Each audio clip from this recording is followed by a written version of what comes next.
Why does nonverbal communication differ by culture? Imagine you walk into a room and see someone smiling at you. In one country, that smile might mean friendliness, but in another, it could mean something entirely different. This shows how nonverbal cues can be tricky across cultures. Nonverbal communication is how we express feelings and intentions without words. It includes gestures, facial expressions, eye contact, posture, and touch. These signals are learned behaviors, shaped by each culture's history, norms, and environment. Different cultures develop their own rules about what is polite or respectful.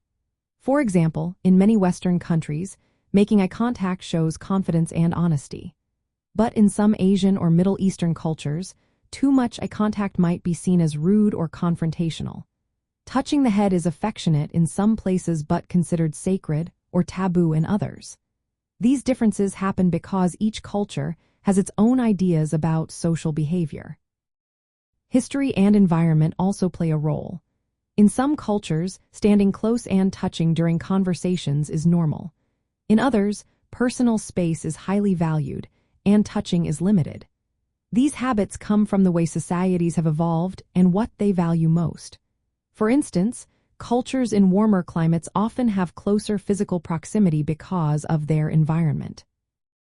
How a culture communicates also depends on its language style. Some cultures prefer indirect ways of talking, using subtle gestures and facial cues to hint at meaning. Others are more direct and explicit, using clear gestures and body language to support their words.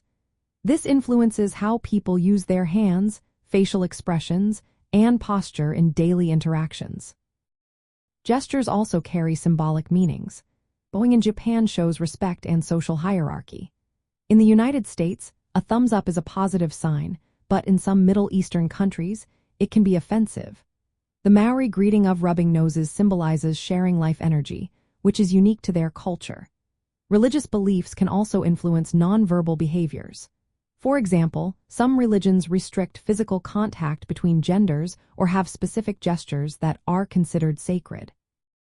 Understanding these differences helps prevent misunderstandings. For example, a gesture that is friendly in one country might offend someone in another. Being aware of these cultural cues is especially useful in international business, travel, or multicultural settings. It encourages us to approach cross-cultural interactions with curiosity and respect. In essence, nonverbal communication varies across cultures because it is a learned system rooted in each society's history, values, and environment.